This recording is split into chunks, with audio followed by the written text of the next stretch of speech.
ها؟ يكتب الله فيها المقادير، لمن أراد وظيفة، لمن أراد زوجة، لمن أراد بيت، لمن أراد سيارة، لمن أراد مغفرة الذنوب، لمن أراد الجنة، لمن أراد النجاة من النار. لا يفوتك الدعاء في هذه الليلة، لا يفوتك الدعاء. يعني جهز العدة أبدا أبدا. مقاديرك تكتب سنة قدام، سنة قدام. تجي أنت تسدح برا وتكي بالمخيمات والاستراحات، أين عقلك؟ هذه ليلة المساجد.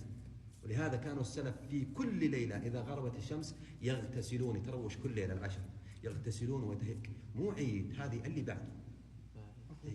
يغتسلون ويتروشون ويلبسون أفضل الثياب ويدخلون ولا يخرجون إلا إلى السوق في كل ليلة.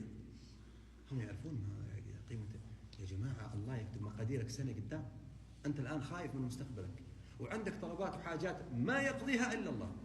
عندك أصلا أشياء ما تقدر تبوح بها لأقرب الناس لك، في طلبات داخلية هنا ما يعلمها إلا الله سبحانه وتعالى.